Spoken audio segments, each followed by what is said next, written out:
Hello, and welcome to Mental Health Matters Podcast. I'm your host, Liz Lang, and I'm here with Dr. Mark Burton. In this podcast, we will talk about all things mental health. Thank you so much for joining us.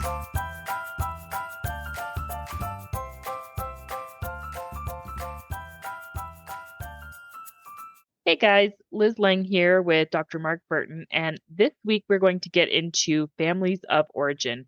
And I think it's going to be a fun topic for us because our families of origin affect so much about our lives. Everybody is influenced by their upbringing for both the good and the bad.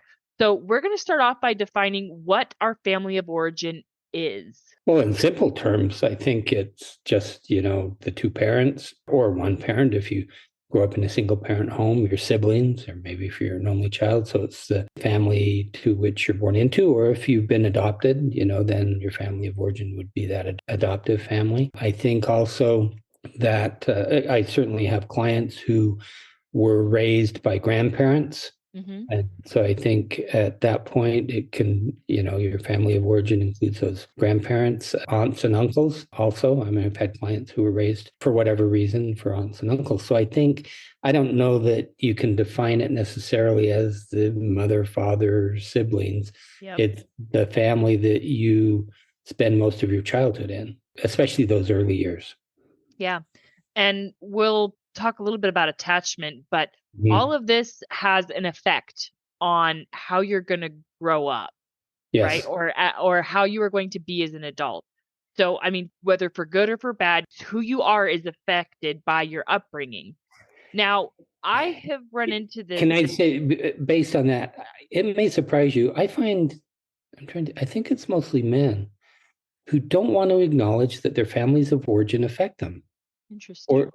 Yeah, and it's really for a lot of people, it's a really hard concept to think that the way they're behaving now in their marriage has, in some cases, not entirely, but in some cases relates back to the family of origin. But I really believe that. One of my favorite quotes from Harville Hendricks, who does marriage work: "Nobody gets out of childhood unscathed." Yeah, they really don't. And so let's just start there, because I want to say something to parents early on.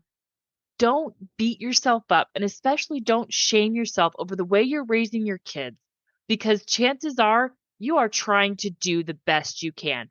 I recognize and acknowledge there are parents out there who don't always have their best interest at heart. Those people are very much the exception, not the rule. I agree. Most parents want what's best, and they are trying to do what is best for their child.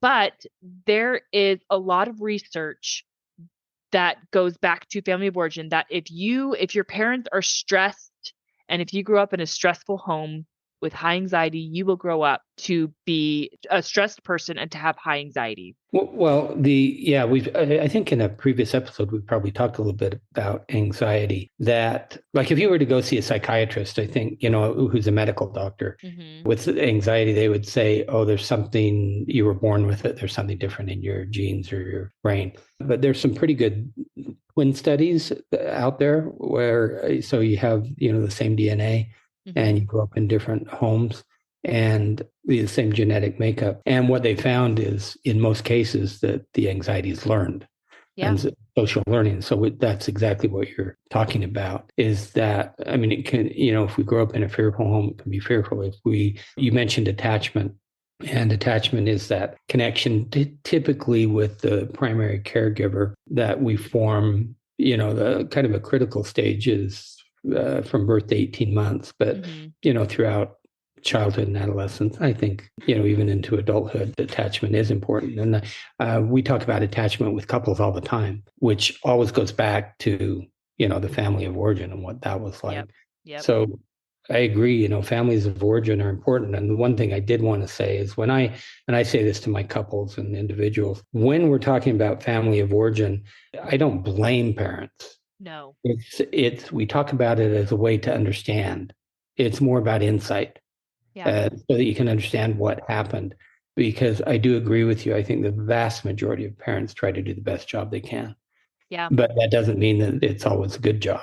There are a lot of mistakes out there. We all make mistakes as parents, but some are worse than others. And so most parents try to do the best job they can. It's not about blame, it's about understanding.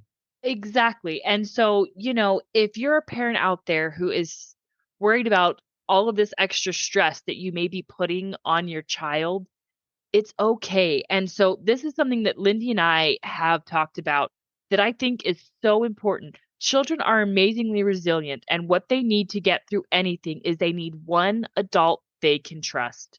One safe person who will not lie to them and who that they know that they can count on and they can rely on. If you are that person for your child, it's going to be okay. Right. Your child is going to be fine. And everybody deals with stress. It's life. And so, parents, don't put all of that on yourself. Parenting is hard enough. We all know the mom guilt, the parent guilt. Yeah. Don't make it worse by stressing about what your child is going to grow up to be like because they maybe had some added stress to deal with as a child. The point is are you loving them? Are you doing your absolute best to provide for them? And are you teaching them your values? If you're doing those three things, then you're doing a good job and you're doing enough. Right. I agree with that. Yeah. So I want to also get into my family of origin. And I have talked with my mom extensively about my childhood. And she's one of those moms that very much blames herself. And she talks a lot about her guilt that she feels for our childhood. And I think I had a wonderful childhood. I mean, and I won't say that it was perfect, but I compare my own childhood to Curtis's childhood, and I've talked about that before. I shared that story with when we did our episode on narratives about how he grew up in poverty. I didn't have any of that. I always had resources. I never had resource scarcity. And for a child, that's everything. My mom and dad, they had a very unstable marriage. And so I remember saying one time when I was in high school, if my parents can make it this long and not get divorced, I don't ever have a reason to even consider a divorce because I have never met two people so different make it work for so long. And for years, they had a very dysfunctional marriage. And so there was a lot of fighting and a lot of contention when I was growing up in my home. And that definitely had an effect on my marriage early on. But from it, I learned so much about what I didn't want from my marriage. And 20 years on, I have a very healthy, happy, wonderful, successful marriage.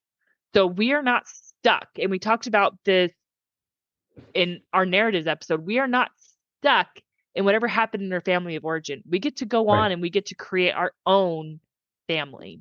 Right. As we're talking, I'm going to go ahead and tell my story a little bit about my family of origin. So let me start off by saying up until, maybe 5 years ago, I did have a problem with anger. And I would call it flood under certain circumstances. And I can say what those are. I had a sister who had a personality disorder. And so when I get around women with personality disorders, under certain circumstances, I can flood and get really angry. Okay. So I had that anger problem, and in other contexts too. And I have told this to some people, but this is certainly going to be the widest audience that I've ever said this to. So when I was about 55, my back started to go out. And by the time I was about 7 years ago, so by the time I was 60, before I got I had surgery in 2015, I couldn't walk. I was either in a wheelchair or on a walker. Mm-hmm. And so that's how bad my back was. And so I had the surgery. And in surgeons, when they go in and they can look at bones, they can actually tell what happened, because they can tell if it was broken. Anyway, so the surgeon comes out after 12 hours. It was a 12-hour operation, two surgeons. Comes out and tells Lindy that when I was a toddler, my spine was fractured at least 3 times. And wow. And I mean, the most logical thing is my father, who at that point had been dead for 15 years. But when I found out that I'd been physically abused as a toddler, everything made sense because it was the time when my younger brother was born. I would imagine my parents were stressed. My father had an anger issue. He was violent. Sometimes he pushed one of my sisters down the stairs once. So I think that experience, even though I can't remember it, Mhm. because our minds are really good at blocking things out like that. Yeah. But what I carried into my adulthood and into my relationship, and it got in the way sometimes with Lindy, was this flash of anger that would come up. Mm. Mhm. And I think it was hard for me to figure out what was going on. And so, it was hard to hear this, but all of a sudden my life made sense. Mm. And everything fit. I mean, there are all sorts of other things that fit too. And there are all sorts of other injuries that I had that my parents were not honest about. For instance, my nose, I had a deviated septum, and the doctor Mhm. said, "Oh, one of your siblings must have hit you in the nose." Because then when you're younger and you have to go in and have it surgically corrected. So Mhm. I'm sure it was my father. But going back to what you said, and so what happened is there was this thing that happened at work with a colleague, and I decided I needed to do something about it. And I was going to start therapy, and I didn't. But what I did do is I got into a meditative practice about an hour every day, Mhm. and that changed it for me. Wow. And I don't do it anymore. I don't Blood. flood anymore. I mean, it's the power of meditation, which we've talked about in many different episodes. But going back to how our family of origin can negatively affect us, a trauma, because we're talking Mhm. about trauma, even though I didn't remember the trauma, my body Mhm. certainly remembered the trauma. I think that you can recover. You just have to understand what it is that's driving it and then work to change it. You can't change the past, but you can change how you think about the past and how you react in the present. My father was not always violent as I was growing up, so somehow he changed it Okay. at some point. But still, I have the physical effects that I deal with today. Yeah. Still, I mean, I always will. Uh, And the emotional effects as right. well. And so Well, the emotion, I'll tell you what I did emotionally is I disconnected from my family of origin. Now, I'm not okay. saying that's what everyone should do, Mhm. but I did. It was definitely the best thing for me. And so I'm totally disconnected from them. And, that's brought you peace and Yeah. happiness, obviously. Yeah. It And I has. and I think, there are instances where maybe that is appropriate, but you've also advocated that that should in most cases be a last resort. Right, right. It is, yeah. I mean, I tried to connect because my father was dead, and I tried to connect with my mother at that point, and she was having none of it. She didn't want to talk about it. She didn't acknowledge it, and so I Mm. think that the guilt for her was very strong because she obviously knew what was going on, and Yeah. so I found it better for me just to disconnect. Both my Yeah. parents are deceased now, but I have three living siblings, and I really don't have anything to do with them. And so, that's not necessarily always going to be the case for everybody. I Right. think many people are still going to have connections with their family of origin. And in most cases, that's genuinely a positive thing. And not that you shouldn't set healthy boundaries. I have certainly had to set boundaries. One of them, I don't think even realizes that I have a boundary set with him, but I mean, he's in prison. So maybe that is. That's a pretty good boundary in and of itself there. Yeah, yeah, it is. So, going back to my own family of origin and my parents' very dysfunctional marriage. And my parents, over the years, made it pretty clear that they were only staying together for the kids. And I felt that for a lot of years early on in my marriage. I was very insecure about Curtis's love for me. And a lot of this had to do with, I mean, I was 19 when we got married. I was pretty immature. I mean, and in some ways, I look back and I don't know. I feel like I was two people at the same time. On the one hand, I was this person that was definitely ready for marriage. I transitioned very well into adult life and into married life. But then there's this other part of me that I'm like, who is she? Because she acts like she's 12. and Are you a and Gemini? no, I'm a Pisces Oh, okay. actually. So Gemini, the two-faced. yeah. So yeah. And so, for a long time, I would look back and I wondered, I was like, why did Curtis ever marry me? And for years, I was convinced that he he only stayed with me. because he felt like he had to, because he had this obligation. Hmm. And I genuinely felt that way for a long time.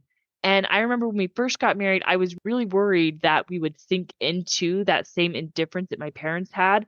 And Uh-huh. then there was definitely times, probably about 5 years in, I was pretty convinced that he was just with me because we had kids together. And, I was able to come out of that. I was able to, I mean, I guess I kind of changed my narrative. I was able to change my perspective, and I was able to really listen to him and hear him when he said, "No, I love you and I want to be with you." And so, our family of origin, it's going to affect your life no matter what you do. But again, going back to our narrative episode, you're not stuck in that. No, you aren't. This is at the end of our outline, but I think it's a good time to bring up what a schema is, Yeah. because this is what you're talking about. Hmm. That Okay. so a schema is like a mental model that we have internally, and I think it's mostly unconscious. It's not Hmm. like we think about how to create the mental model. So that mental model that you just described is one where essentially you're not really worthwhile to be married to just because Mm. of you. It's that, someone is with you because you have children. It's not because you're a great person. And so that's what we call a schema. So I always look at it almost as patterns, too, Hmm. is a way to look at it, patterns in behavior. So I would say for me that the way I flashed with anger would Yeah. be this pattern that, if left unchecked, it's really awful. And I mean, how old was I? Maybe it's longer than 5 years ago, but I let it go for a long time Hmm. without addressing it. And it wasn't good. Yeah. And I feel so much better now having addressed it. So you can have these schemas that are certainly formed within our families of origin, but you aren't stuck with them No. at all. Yeah. And so you can work to change those. But I think one of the benefits of doing therapy, and I realize that, having therapy is not accessible to everyone, but one of the benefits is you have someone who is able to help you figure out what are these schemas, what are the patterns in your life, and how are they positive or how are they negative? And you can almost always, but not completely true that it's always back to family of origin, but mostly it is. You can almost take it always back to family of origin and figure out, okay, this is what happened. And again, it's not about blaming. It's just, okay, now I understand. And I think that insight often helps us to then work to change the pattern because it kind of makes sense. Like my Yeah. whole thing all of a sudden made sense, Hmm. after how I was 60 years old when this happened, when I found out. And so I waited till I was 60 for my life to kind of come into focus in a lot of ways. And I was glad that it happened then. I would rather have had that knowledge than not. But I mean, it just goes to show that it's never too late, No, right? I believe it's never too late. I mean, anybody can change. And so one of the things that I think is kind of interesting is we've often talked about these two mini cultures that we bring Hmm. together when we get married. Well, I mean, think about how powerful your family of origin can be. Growing up, you don't know that there's another way to do things Right. until you go spend time in someone else's home. And I That's think this exactly is right. And I think this is an experience that we've all had. Maybe it's about the way you load the dishwasher, right? Maybe your family has a very specific way you load the dishwasher, and you've had the same dishwasher for 20 years. And then you go to someone else's house and you're like, you can do it another way? And I mean, and it seems like such an inconsequential thing, but that's the way there is. I mean, I remember growing up, and we grew up going to church every Sunday. And one Sunday we were going out the door and my mom goes to lock the door. And I said, "Mom, you don't have to lock the door. It's Sunday." Because that was all I knew is you go to church on Yeah. Sunday. And so, Uh-huh. my schema is you don't do bad things on Sunday. Like Sunday's a day of rest. And so you can't go commit a crime. You can't go break into somebody else's house on Sunday. It's Well, Sunday. you can't, Liz, but there are probably people who would do that. Well, right. Okay. Right. Absolutely. I mean, we lock our door on Sunday when we Yeah. go out. But, I mean, that was my 3-year-old schema, right? Yeah. That was how I believed the world worked. And, our families of origin are so powerful. And, I think we can both celebrate that and acknowledge that and acknowledge, the shortcomings that Hmm. that can happen. It's the good and the bad. And Yeah. so, I always tell my parents, I learned a lot about what I didn't want in my Hmm. marriage from Yeah. you guys. And I've told them several times, like, I don't begrudge my childhood at all. I mean, I can't say that I loved the fighting, but it's one of the main reasons I'm gonna go be a marriage counselor, is Hmm. because I've been a marriage counselor for probably a good 12 years now, or 12 to 15 years. I've been a marriage counselor for my parents. So you might as well go get paid for it, right? Exactly. Although I will never, ever, ever be, well, no, maybe I could give my parents a professional session. I think I could do it. I've gotten pretty good at remaining unbiased. And I Uh-huh. will say that, it has helped me learn that there are two sides to every story. Yeah. And, and that is something that I believe is kind of a core part of who I am, is this idea that there's no one right way to view things. Hmm. It's like what we talked about in our narratives episode, is there's no absolute truth, and there are always two sides to every story, and it's so important to me to hear both sides before I form a judgment. And I got that from my parents. Hmm. And that's a characteristic that I cherish and that I value.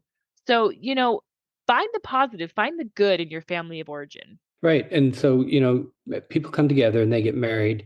And I often see this is they think that whatever happened in their family of origin is the right way to do things. Hmm.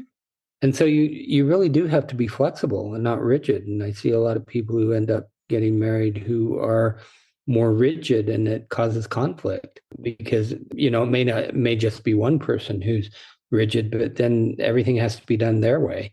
Yeah. And and I don't see it as a male or female thing. I've seen it both ways. But I think that the important thing one of the important things in marriage is to be flexible Hmm. and to realize there are many ways to be happy in this life.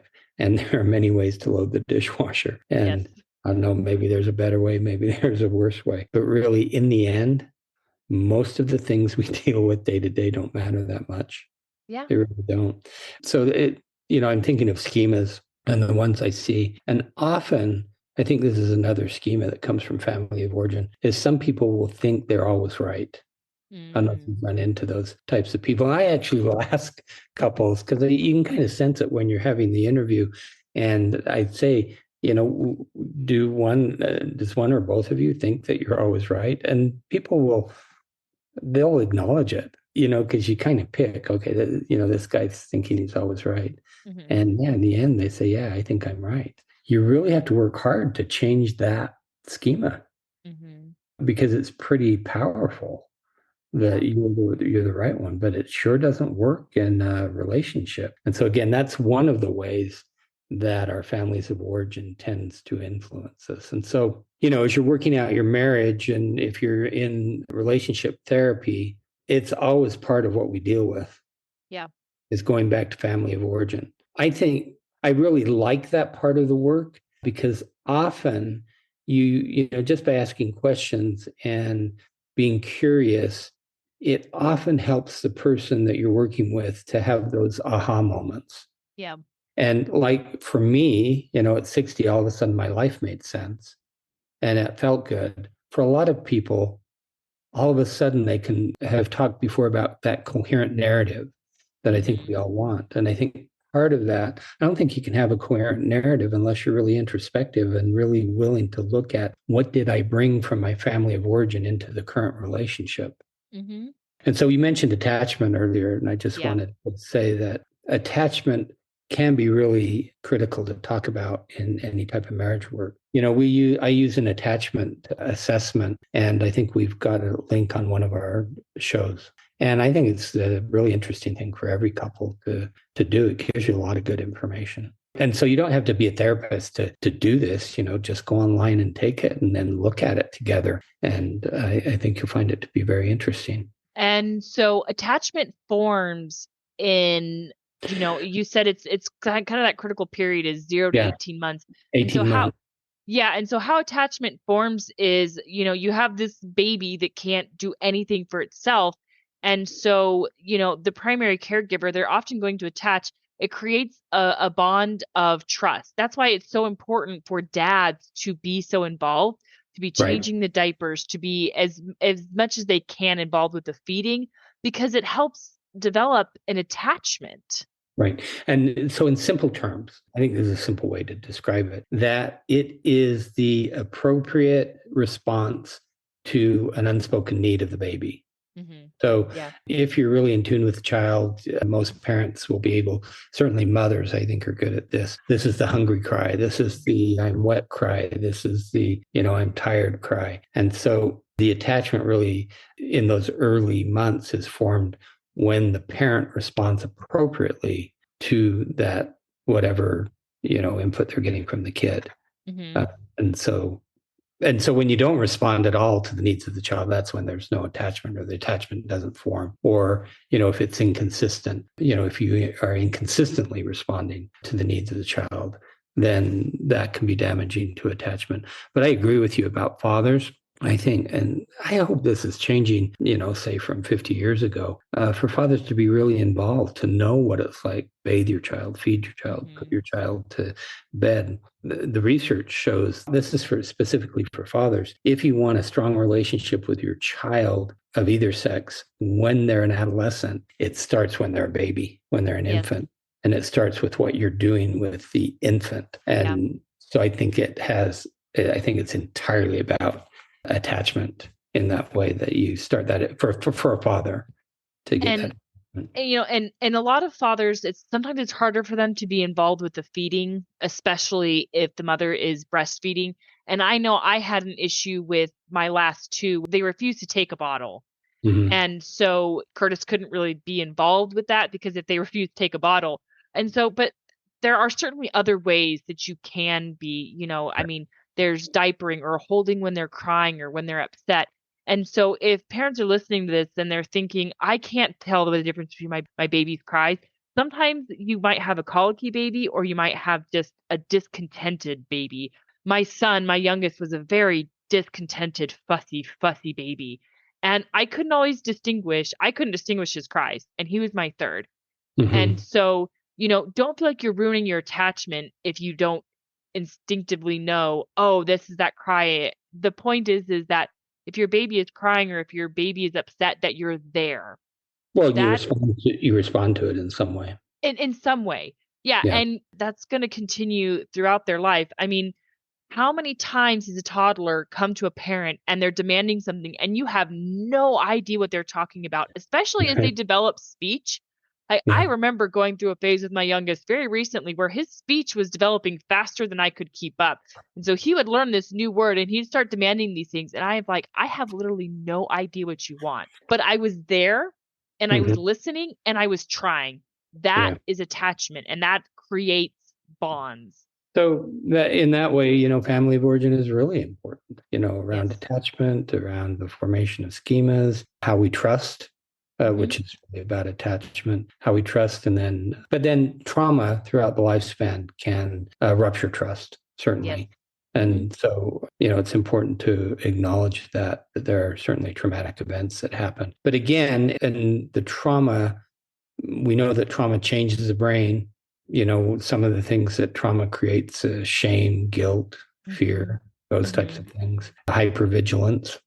Hmm. But if you really work at it, you don't have to be held hostage by the trauma and its effects. So, yeah, I think you can come out of it, but it's hard work. I Yeah. don't want to dismiss any of the traumatic events that some of our listeners are going to have likely experienced, because they can have a profound negative effect on our life and on Hmm. our relationships as Yeah. well.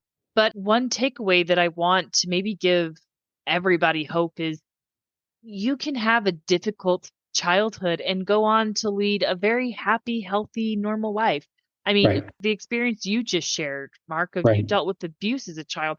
Curtis dealt with resource scarcity, right? And it's not to say that it Yeah. doesn't affect you. Your family of origin is going to affect you, but it doesn't mean that you can't still have a successful, good relationship. Right. And I really think I'm 46 years into this and I have a great marriage. I'm very Yeah. fortunate in who I married, and certainly there were bumps along the way, and my anger, was a big bump along the way that got in the way at times. So yeah, you don't have to be stuck with that. You can change it, but Yeah. I think you have to be open to the idea that our families of origin have a profound influence on who we are as adults. Mm-hmm. I really believe that. And Yeah. some people don't want to acknowledge that. And I think that's a mistake. Yeah, absolutely. So, I mean, it just, again, I keep referencing our narrative episode, but I mean, it's Mhm. one of my favorite episodes we've done recently because, I mean, there's just so much truth to it that we get to be in control. Yeah. I'm not stuck in those patterns, those negative patterns that they had. And you're not stuck in your schema. You can No. change it. And it's going to No. take some time and it's going to take a lot of conscious thought and a lot of conscious process. But I mean, how much happier are you now, Mark, than you were 7, 8 years ago? I would call it peaceful. Hmm. I'm at peace. I'm happy. I mean, the one thing I struggle with is the physical peace, Hmm. which a lot of people don't realize that because they only see me in this very small context in my Yeah. office. That I deal with that every single day. But I'm really happy in my life. Yeah. That's why, I'm focusing so much on longevity because I want to hang around for a long time. Yeah. So, And I mean, so far you're doing it. yeah, I mean, it's working so far. you've got the marriage piece down Yeah, certainly. So, I right. mean, relationships make us The happy. relationship piece. Yeah. Yeah. Yeah, yeah, you've definitely you've got the longevity relationship Right. piece down. I think Pat. I mean, if you and Lindy have made it this far happy, Right. I think you guys are going to be in pretty good shape. Right. Yeah, I agree. All right. So next week, we are going to do an episode called Getting Out. So we're going to share an abusive relationship story. It's a really incredibly powerful story of somebody who was in an awful abusive relationship. We're going to talk about that story. We're going to get into it and break it down. It's going to be a great episode, and we will see you all next week. Have a good week, everyone. Have a question for Dr. Burton? How about a topic you'd like us to cover? Send us an email at mentalhealthpod21@gmail.com. This podcast was produced and edited by Liz Lang. Music is by Audio Lounge.